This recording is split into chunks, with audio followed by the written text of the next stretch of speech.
Before we get into the meat of this video, I want to put down some obvious facts that I think everyone knows, and if you don't, you need to know them. The earthquake, the Tohoku earthquake that struck relatively right next to Japan in 2011, was the biggest earthquake ever recorded near Japan. And we're pretty sure, although our records don't go back forever and our records are not perfect, especially when they go further back, we're pretty sure that that earthquake that caused the tsunami, it was one of the top 4 biggest earthquakes and tsunamis ever seen on planet Earth. If it isn't obvious that the amount of energy released and the magnitude of that disaster was not extraordinary, if you didn't already know that, then I hope you understand now how unexpected or statistically unlikely that earthquake and that tsunami were. They were a 1 in 1,000 year event type of thing. Now, don't take that as me excusing what happened at Fukushima, the nuclear power plant in Japan. All I'm saying is, this is an extraordinary event, as I hope you can see visually from this boat sitting on top of, I don't even know what this is, this little house, let's say. Clearly, extraordinary things happened here, things that definitely have not been seen in living memory and may not have been seen for 1,000 years. But I think this incident is also an excellent opportunity to talk about nuclear fission and some of the quote-unquote safety measures that nuclear fission plants have that are supposed to keep it safe in an event exactly like this one. Now, the next thing that I want to talk about is this particular YouTube channel, Illinois Energy Prof, Professor David Ruzick. This is a great channel. I love this channel. I've watched many of the videos on this channel multiple times. I generally have no problem at all with anything that Professor Ruzick says or anything on this channel. But because Fukushima did come up, and because I have done sort of some little hobby research of my own, I wanted to provide an alternate viewpoint and perhaps some sources that you could use to inform yourself about why I believe the things I believe. And more to the point, why I believe that this particular section of the video starting around 1851, and of course I will drop this video URL in the description of this video, why I think that Professor Ruzick is maybe painting a little bit too pretty a picture here. Things are very serious at Fukushima, and I believe they're more serious than you might naively get the impression if you just watched this part of this video. I think my 2 biggest objections, let's see if I can fast forward the video to where he talks about it. So he talks a fair bit about hydrogen generation. What about the explosions you heard about at Fukushima? Well, there are panels on the top of it called blast panels, right? In case it collected hydrogen up here, and it did, they're supposed to blast away, and they did. The containment building. So Professor Ruzick spends a little bit of time talking about how hydrogen collected in the top part of the building up here, eventually it ignited and it blew off this little thin section of the roof up here at the top. I'm not even mildly worried about that hydrogen explosion. I wasn't worried about it when I first saw it on the news. I'm not worried about it today. Probably if you know a little bit about nuclear reactors, you know that the zirconium alloy used in the fuel rods, if that fuel gets too hot, above around, I think it's 1200 degrees Celsius, then the heat actually starts tearing the water apart and you get free hydrogen and oxygen gas bubbling off your fuel rods. That's clearly not a good thing because hydrogen and oxygen is a flammable mixture. That hydrogen and oxygen coming off here, chemically exploding up in here and blowing off this little thin section of the reactor building is like the tiniest little worry to me compared to the other stuff that went on inside the actual reactor pressure vessel, which is this 6-inch thick steel red thing right here, and what dripped down into this big, thick, 2.5 meter thick, according to the research I've done, concrete containment around the reactor pressure vessel. So that's kind of my first thing is I understand that Professor Ruzick has to talk about this because this was the big mediagenic thing, But for me personally, I think this is a waste of time because this doesn't really have very much to do with the actual dangers of nuclear energy or nuclear fission reactors. It's very much a sidelight. Yeah, just wanted to get that out there. Hydrogen explosions caused by hydrogen being produced by, overly hot fuel and zirconium. Really not what I'm worried about when it comes to Fukushima. There are way worse things going on. Let's, again, go a little bit further in the video. And like I said, I will put the URL for this video down in the description so that you can watch this for yourself. If you think I'm taking Professor Rusick out of context or not giving a fair shake to what he's saying, by all means, watch the whole video and get the full context for yourself. So what happens is because the first line of defense was... Just as a side note here, the sound in this video gets really, really terrible during this part, so I apologize in advance for the bad audio. I just want you to know it is in the original video and it's not something that I'm doing. Backup generators, okay? All right, backup generators to make electricity, to keep the pumps going, right? And you want the pumps going because they have to keep that spent fuel underwater.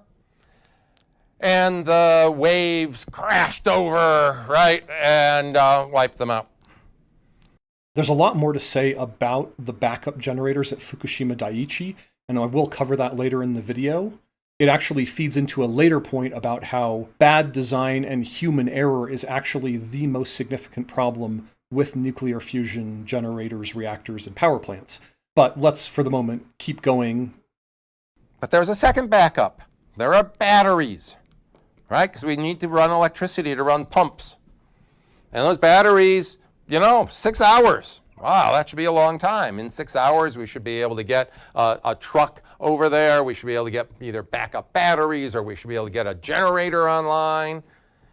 But not if you have an unmitigated disaster of a tidal wave, an earthquake wiping out the local population and all of the roads. So eventually, the batteries died away. And again, this goes back to how big the disaster was, how unexpected, 1 in a 1,000-year type of event, and how people who claim that reactors have these passive safety systems oftentimes simply don't think about how big a disaster they're actually trying to prevent against. This is a big reason why I think nuclear fission reactors, are not safe enough when we have better alternatives, which I will talk about more later in the video. And then the spent fuel gets uncovered, it warms up, it's not a nuclear explosion, it evolves hydrogen, right? And again, I want to say the spent fuel causing hydrogen gas bubbling into the top of the reactor building and blowing off that skinny little steel sheet stuff at the top of the reactor building does not worry me in the least. It is a sidelight, and I do not think that Professor Rusick should have devoted so much time in his video to it, because it completely neglects something much more important going on inside the reactor core that I don't really feel like he mentioned at all. The spent fuel does have radioactive material in it when it gets too hot, and radiation is released. And now we come back to this question about magnitudes of release. People were evacuated, except for the workers at the plant who were all monitored. The dose to the public was low by the comparisons of what you get under normal background. And yes, it messed up miles from the plant, which are being cleaned up. Now, I feel like Professor Rusick kind of glosses over this a little bit, that the human cost was really not that bad. And I would recommend 2 videos for you to watch to really understand the human cost and how big an effort that cleanup is. One is Chris Broad, Abroad in Japan's video on the Fukushima area and what has happened there. I'll give you just a little snippet here. We're standing here in front of an elementary school that's derelict, and there's a Geiger counter quite literally in the playground here showing us the figures. In terms of the school population, what were the numbers before and after the disaster? Before the disaster, there are 1,400 students in this town, but now they only have 20 students. 20? Yeah. So this and Kyle Hill's video on the ghosts of Fukushima, which is much more fluffy, ironic that Chris Broad did a more technical and Kyle Hill did a more fluffy video. I'll put both of those down, links to those down in the description, but suffice it to say, again, I feel like the common theme here is that Professor Ruzic is kind of glossing over the true costs, the true magnitude of the disaster, and how bad things really are at Fukushima. And he doesn't even talk about something that I'm going to talk about in just a bit here related to cleanup, the length of that cleanup, the difficulty of that cleanup, how bad things really got inside the reactor cores at Fukushima units 1 through 3. Differences between Fukushima and other reactors in the United States or other places in the world? First, it was a pretty old plant, about 40 years old at the time of the accident. And one of the things that caused those blast panels to go off and the radioactive material to be dispersed were hydrogen explosions. Ever since 3 Mile Island in the United States, our plants have hydrogen absorbers to guard against that particular accident scenario. But I think the most important thing is that new plants since the year 2000 are called Generation 3, and they're passively safe, which means I needed both of these things to pump water, right? I'm going to go ahead and interrupt him there because I want to address, well, all three of these points, really. So I'm not worried about the hydrogen explosions. That didn't bug me at the time, and it doesn't bug me today. That's, in my opinion, very much a sidelight and not something we should be worrying about. His next point, actually, that Fukushima was 40 years old and it was a 1960s design, I actually agree with that entirely. We have much better nuclear fission reactor designs now, but we don't use them, especially here in the United States. In fact, he said that since 2000, you have these passive safety systems. Well, let me ask you, how many nuclear reactors do you think have been built in the USA since the year 2000? Any number, throw it out there. Have we built 100? Have we built 10? How many since the year 2000?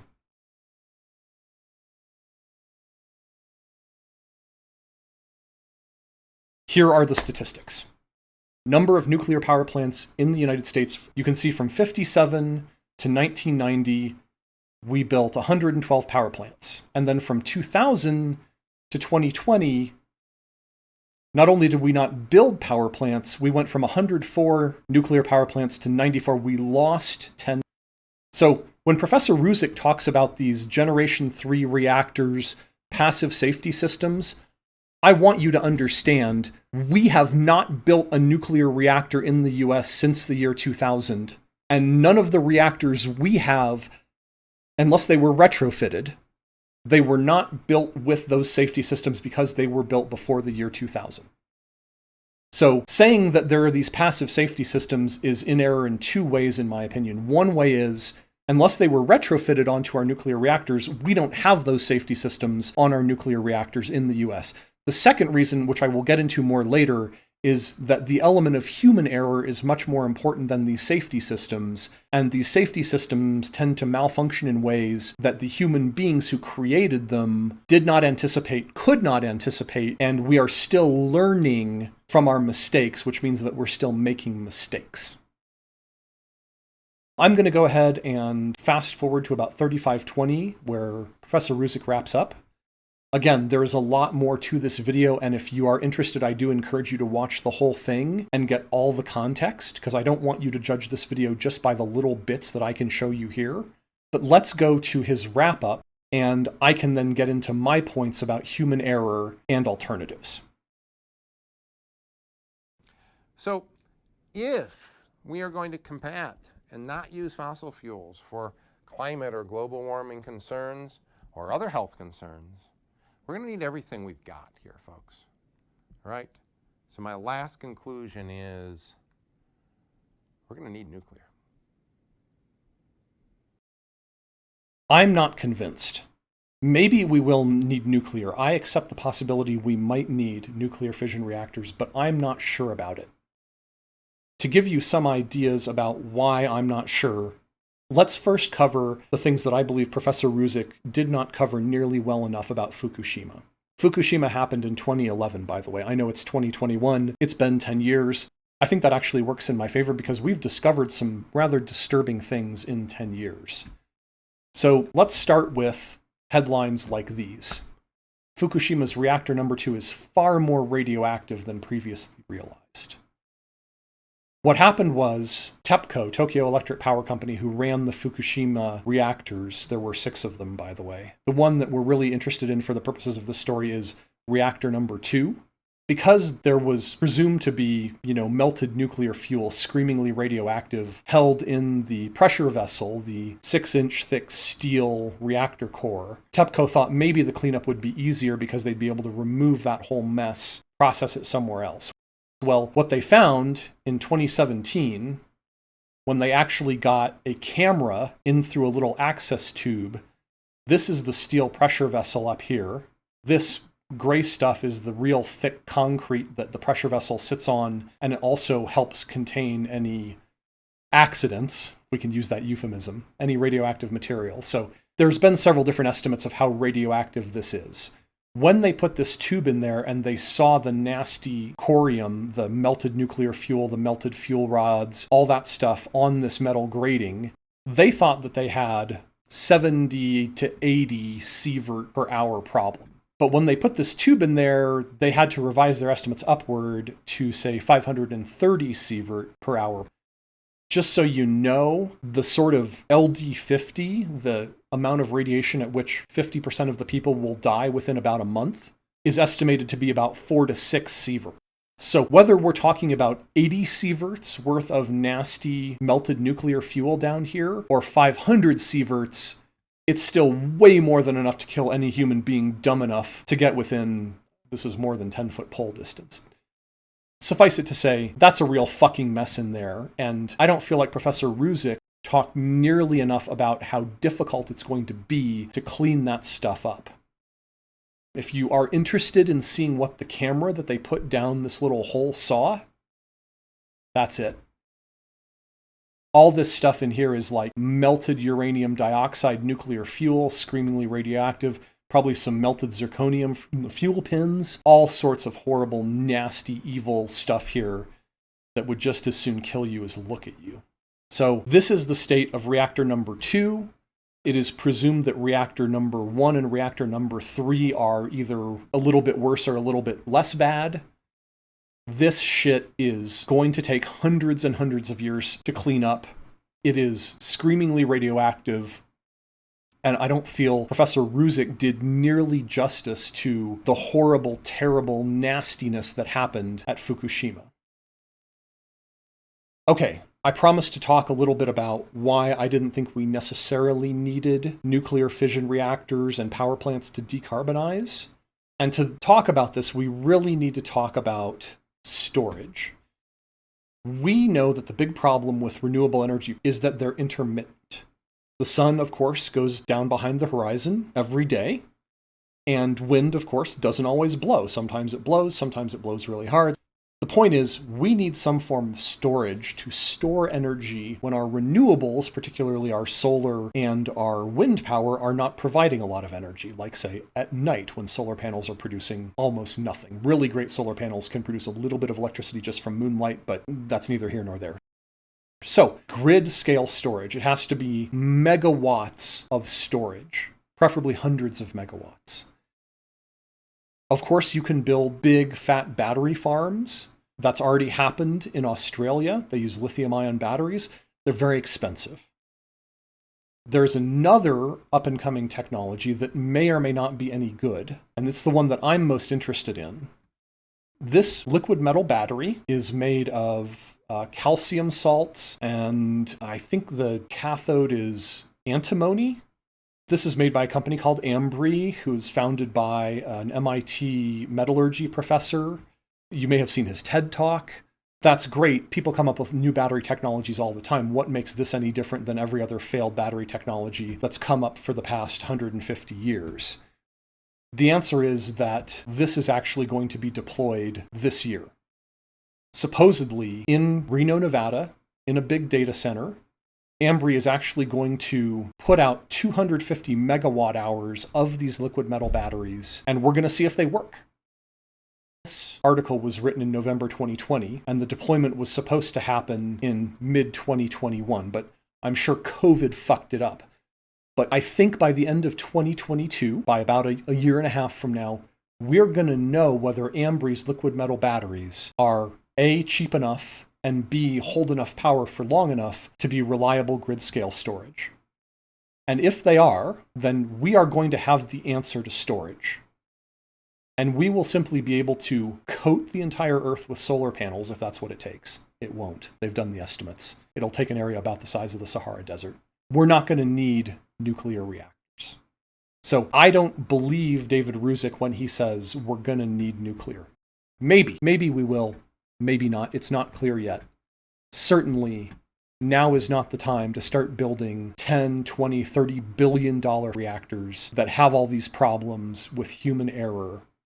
And since I did say earlier on in the video that I would talk about those human errors, let me go ahead and give you the cliff notes or thumbnail sketch of what I think is wrong with this idea that passive safety systems can ever make a nuclear fission power plant safe enough to be worth using as opposed to grid-scale storage and renewable energy. So this is a comment that I wrote on my Facebook page. Someone asked me, do you think we can just turn over the running of our nuclear fission reactors to AIs, and will that be good enough? Even assuming that we had AIs, which we don't, and I don't believe that we're going to have them in my lifetime, not in the next 50 years, this was my reply to him. Because I've thought so much about the human factor problems inherent in nuclear fission reactors, I've come to the conclusion that human stupidity is an incredibly strong force and it's insanely hard or maybe impossible to neutralize. Clever idiots abound. And you simply can't guess and or neutralize every avenue they will take to intentionally fuck up a nuclear reactor. To take only the most obvious example of this, there are many others, this is just the really easy one. The operators of reactor number 4 at Chernobyl intentionally and consciously decided to throw the reactor into an unstable state that they didn't understand, just so they could try to bring it back and recover from that unstable state. Hey guys, what could possibly go wrong here? You can talk about positive void coefficients and graphite-tipped control rods and passive safety systems all day long, but at the end of the day, if a human being with a wrench and a multimeter decides to intentionally send your nuclear reactor into meltdown, there ain't shit that any electronic backup system can do to prevent them. The clever idiot will just unplug the safety system. And said idiot will do that unplugging precisely because the safety system is preventing them from committing the fuck up that they want to commit. And even if you had human-level AI or superhuman AI, that AI would need to have a small army of robot bodies guarding every square foot of your nuclear power plant 24/7, 365. And even then, the creative idiots would probably just find a way to circumvent that protection. Perhaps by using the legal system to legally force their stupid fuck-up to be imposed on the reactor over the AI's completely correct objections. And that's before you even get into things like dumb shit human beings who designed and built the reactor wrong before the AI could even get there. Like, say, putting the backup generators in the basement of buildings where a tsunami is guaranteed to destroy them, and then intentionally ignoring multiple warnings from within their own company that this arrangement was flat out begging for a massive nuclear disaster. See Kyle Hill's video on Fukushima. In case you don't believe me about that thing about them putting the reactors in the basement, let's do a little reading on Wikipedia, shall we?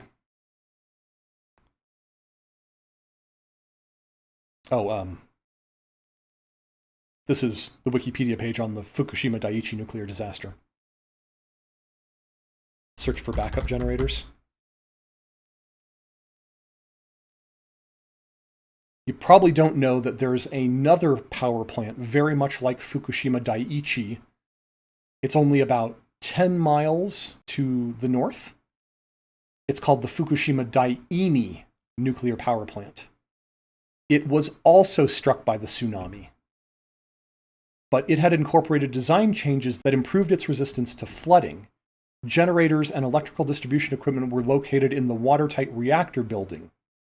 so that when the tsunami came and overtopped the seawalls, they were not in a basement that got filled with water.